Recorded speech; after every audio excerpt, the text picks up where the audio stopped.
సభలో వెలసెను ప్రాయమహోజ్వల జ్వాలా నరసింహుడు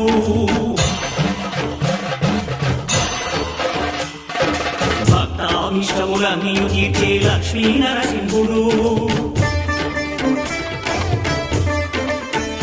సుఖ శాంతులను చేకూర్చు శుభయో